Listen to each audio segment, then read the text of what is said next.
I mean, I was not even close to an expert, but it really helped me not only ask the fundamental questions, but then the layman's in the world who need to understand what we're trying to sell. Yeah. It made me kind of a good conduit to what are these basic questions that a potential customer is even going to ask. And so it kind of actually worked out to be a pretty natural fit for me to learn and also put myself in the shoes of people who ultimately acquire our product. And so it's been a really good transition for us to stop always speaking the architectural language and the mathematical language that nobody understands, and what's the human element. Well, we're out here at Rendezvous. I think if you want, when we're done talking, we could play baseball. Let's do it. Or we could skateboard, or any of the above, maybe pickleball. T-ball. Yeah, T-ball, basketball. What's your favorite sport? I should have brought a tech deck. Remember those? We could totally do some tech deck. That would be awesome. But we're super excited to have you on this episode and can't wait for everybody to learn more about Tyler Fischbach. Looking forward to it. On Walking the Park. Let's do it. All right, we are here live at Rendezvous Park with my man, Tyler Fischbach, one of my oldest friends in the business working world. We kind of came out around the same time into the professional world out of our collegiate experience. It's been like 12 years, 11 years. I know, and we were just talking oldest, right? Yeah. Right? So I was having lunch with my wife, and she was counting the gray hairs on the top of my head. So yeah. Hey, at least you still got the full head of hair. Yeah, thank you. Yep. I'm very lucky. You got that going, yeah. I feel like grays, it's a sign of wisdom. So we're kind of entering that stage of wisdom. Silver fox. Silver fox, yeah, it's happening. But yeah, you're right. It has been over a decade, which is absolutely terrifying. It's special. It's special. And I feel like in the early days when I knew you, you were like heading up marketing, design, video efforts at the Chamber. Obviously, your role continued to evolve into a VP level. And now most recently, for the last 8 or 9 months, you've been working on the for-profit side at Hebron, where you are launching their marketing team. Team of one right now, but one mighty team member. Yes. So that's like, it's like the Wolves. You're like the Ant Edwards. It doesn't matter who the supporting cast. No, you've obviously got a great team over at Hebron that supports you on the marketing side, but as a team of one, I imagine you're both playing the strategy arm and the execution arm and everything that falls in between. What has your adjustment to that reality been like, Tyler? Well, it has been an adjustment. So you talked about the Chamber, so I'll just kind of paint that picture. I was very lucky at the Chamber to have a team, a marketing team. And so there were, at any given time, maybe 5 of us. We had interns from MSUM as well. So we fluctuated up and down. But that's one thing now as I sit here today thinking back, oh my gosh, I was very spoiled with having graphic designers on the team, having content strategists on the team, having interns doing video, kind of just going out and conquering the world. And you're totally right. Now it's like, okay, so this is me. So I'm scheduling time for myself to do it. So yeah, that has been a massive shift, but it's really allowed me to stay, I guess you could say, out of the weeds, because for sure, that's something, one person doesn't scale very well. If I'm, running around doing social media 5 days a week, the big goals are not getting hit. So I've had to seriously hunker down and focus on, okay, how can Hebron move the needle, whether it's 6 months, 12 months, 18 months, and what can I do to be a part of that? And that really has helped me identify, the top 2 or maybe 3 things that I need to do in even a year. And so that was kind of a mindset shift, but it's really helped me stay focused and not overwhelmed, not anxious, like, holy crap, my to-do list is 300 items long. Just staying focused on what's going to move the needle, what's going to make a change. So 100%. Adjustment would be an understatement, I would say, but it's really been a good shift, I would say, and reset for me personally. 100%. So two follow-up questions off that. One, what has been your project management tool of choice to keep you on track? So it started as, back in the day, my PM tool used to be Post-it notes and loose leaf sheets of paper. That's sustainable for about a few days. that was like my 2016, 2017 project management. But very quickly realized that does not help you keep yourself on track, or God forbid, if you're leading a team, that can cause problems. So I actually moved from Asana to Monday.com. Okay. And Monday is my bread and butter. Like, it keeps me, even my personal stuff, it keeps me in order. So 10 out of 10 would recommend if anybody's And we want to shout out around. our sponsor, Monday.com. Yes. Thank you. Someday. Oh, sorry, bud. What are you looking for? For a baseball? The baseball fields? Yeah. Oh. Yeah. There are a couple over there, I think. Do you want to? Can we play? Maybe later. Hey, we'll go I'll play be some down to you baseball later. after this. Yeah. All right. This is live recording in the park. Use code ADSHARK for 10% off Monday.com. Yeah, yeah, exactly. And then the second question that I have for you is, when it comes to actually like benchmarking those goals and following through on them, what system do you use to like routinely not lose track of what you set out to do at the start when you are in that process of like heavy execution of web page writing and social gathering and traveling and getting new content? Like, how do you come back to home base and see how you're progressing on goals? Well, one example would be, and especially for people who like to get nerdy, which you guys are fantastic at that, whether it's dashboards or looking at data. Thank you. I love going into Google Analytics. Okay. So it's like, okay, let's say we're running a campaign on X, Y, and Z. Let's just call it outdoor furniture with Hebron stuff. And so give it 14 days and let's see, how's traffic picked up, or how have, form fills picked up, or phone calls. And so that's a very tangible way to see, oh, it was worth going to Sioux Falls to take pictures of this patio, and that could have been 6 staff hours for me to do that. But if we get X amount of leads, it's very well worth it. So I think it's pretty easy to let the data drive your decision making instead of, we're all human, and so the anecdotal stuff feels good too. Like likes on a Facebook post feels great. Yeah, pats on the back from the C-suite.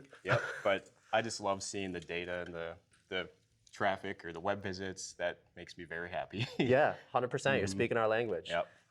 When I first started, my first time starting a marketing team was when I was at Office Sign Company, and we were selling interior office signs, which, like, going through college, all that, there's no way for me to be like schooled in the world of sign making. So I feel like step one for me was really getting acclimated in the production process and like knowing what I was marketing. For you at Hebron, I would imagine you probably don't have extensive background in bricks and masonry. That would be correct. That's a correct assertion. But I know you've got a really high level of retention amongst the team at Hebron. So a lot of people to learn from on the production side as well as the sales side. Tell me a little bit about how you got in the right mindset to understand what you were marketing before actually beginning like marketing strategy. Yeah, that's an interesting question. And to be completely honest, it made me quite nervous before I started. I think back to the chamber, I had 8.5 business cycles to learn the business, learn the people, the ins and outs. And any job changes can be a little scary, right? For numerous reasons. But yeah, not having any product knowledge, it was scary, but I think over maybe 3-4 weeks, I started to see it as a bit of an advantage. Being a greenhorn, I called myself kind of a dummy, just walking around asking questions. Fresh eyes, yeah. And the team at Hebron was very, very willing to answer all of my dumb questions. The extent of clay that I knew about was like throwing pottery. Seriously. Yeah, speaking Lokes language as a ceramicist. I was not even close to an expert, but it really helped me not only ask the fundamental questions, but then the layman's in the world who need to understand what we're trying to sell. It made me kind of a good conduit to what are these basic questions that a potential customer is even going to ask. And so it kind of actually worked out to be a pretty natural fit for me to learn and also put myself in the shoes of people who ultimately acquire our product. And so it's been a really good transition for us to stop always speaking the architectural language and the mathematical language that nobody understands, and what's the human element? Like, how can we help you and your wife redo your house in a way that's understandable? No, actually, how can you? Can you come over? Yeah, right. Yeah, we have a discount code for that. Okay, too. good. Yeah, thank you to our sponsor. So yeah, a TLDR to answer your question, it was nerve-wracking. I was an idiot, a greenhorn, but seriously, my team members walked me through so many things. And like Corey Schultz being the president, our offices are right next to each other, and I'll poke my head in like, that Corey, helps a lot. what does this mean? While he's in the middle of an email. Yeah. Totally interrupting him, but yeah, it's been a really good, what did we figure, 8 months now? 8 months, yep, that's awesome. I also know you're in kind of a unique spot on the marketing side where you have both the direct-to-consumer line as well as the business-to-business dealer side marketing as well. How have you been able to maybe like switch proverbial caps and market to those very different audiences that you have within Hebron's ecosystem? Well, I think step number one was literally just getting in front of a whiteboard and understanding it. And I did this with my team too. Just kind of draw out that map. Like, okay, here's the parent company. Here's our manufacturing business. Here are our supply stores. and here are all the ways they're completely different. Here's some ways they're similar. Yeah. And so that was step one. And even some of our internal teammates were like, oh gosh, even they didn't realize some of the intricacies. Yeah. And so just really dumbing it down to a level to help us understand how we can, even just in conversation, talk a little bit differently. Right. And then, you know, not even really getting to the operational side of things yet. I suppose that's going to be my Q4 okay. All list right. of Good. to-do. Yep. But just really coming from a place of understanding and, you know, what do we need to do for a homeowner is vastly different than what we need to do for an architect or a contractor or a designer. Mm-hmm. So for me, again, I already mentioned this, but just really dumbing it down. It sounds simple, but it really just helps open the floodgates for how to communicate and how to sell to them. Yeah, 100%. Last, I promise I won't like only drill you on Hebron stuff, but this is good, rich conversation. I know that Hebron's story from having worked with you on the website side is really unique. Longest standing brick making plant or facility within North Dakota, and you know, kind of expanding out regionally too. Just a lot of history and impressive background there. And think about all the employees that have come through that. Mm-hmm. And now the ESOP side, there's just all this interesting, almost like ethos surrounding the company. How have you been able to... The lore, the Hebron lore. Yeah, the lore. That's what the younger gen is calling it, right, Sal? How have you been able to lean into that more in your marketing and in your narrative is like sharing more of the story and building more brand attachment that way? It is pretty interesting. In a way, it's humbling as well. So Hebron Brick Company started in 1904, and it's actually the oldest manufacturing business, period. Not even just brick, but manufacturing in North Dakota. So that's pretty cool. And over the years, tons of hardships, world wars. There was a fire at the plant in the early 1900s, depression, Great Depression. And so it's been kind of cool to see Hebron rise through the ashes, if you will, and be now the only brick manufacturing plant in the state. So that is just by itself a cool story to lean into. For sure. But the employee-owned aspect, so that started in 2017 when Rodney Pasieka sold it to the employees. Okay.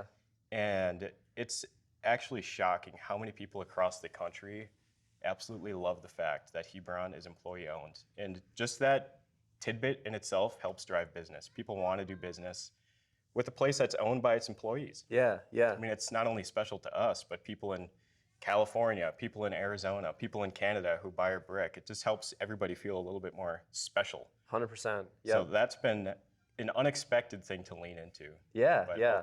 I'll keep leaning into that for sure. No doubt. And on the employee recruitment side, which obviously like lends itself into the marketing world too, I'm sure it's a huge talent attraction piece and talent retention piece. Mm-hmm. And then from the customer side, being able to work with a group that you like know is going to be sticking around and is bought in and invested in the outcomes. Mm-hmm. Yeah, I could totally see that.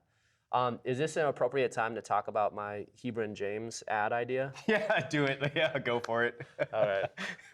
If you put it out into the world, it'll happen. Yeah. So. I texted Tyler shortly after he started at Hebron Brick, and I had this vision of like there's a Hebron James, so it's kind of just like normal looking sales guy wearing a 23 jersey, dribbling, and he's being heckled from the crowd, and the crowd's like, brick. And he's like, yeah, exactly. It's so stupid. I love it. Oh my God. Think about it in the notation. Yep. Anyways. Honestly, I do love that. A little bit too much. Good, yeah. Also, kind of a humbling moment for me. You are by far like the most ripped guest that we've had. I feel like I'm just That's how I stay young, Jack. Thank you. Lifting a lot of bricks in his time over at Hebron. I need to get over on that routine. When we are talking about the kind of balance between creative and strategy, mm-hmm. you have a unique path in the sense that your background and your like early work was heavy on kind of what I would call more the creative side. You were doing video, photo, social posting, et cetera. You've continually risen and evolved into roles that have more data analytics, marketing strategy behind them. Mm-hmm. For anybody that is maybe seeking a similar path of going from like creative to strategy or continuing to like level up to more senior ranks, what are some pieces of advice you might have to wearing multiple caps and opening up new opportunities for yourself in the marketing space? Well, with that question, you kind of gave me a flashback to college at MSUM. So my degree was a BS in graphic communications. And so that was all sorts of things: photography, videography, web design, writing, a little bit of business, 3D stuff. I mean, it was a whole mix of, I don't know what you'd call it, just interactive multimedia, design. And learning all of that at MSUM, I mean, it was great, but it actually stressed me out because I was thinking to myself, what in God's name am I going to do with this in the marketplace?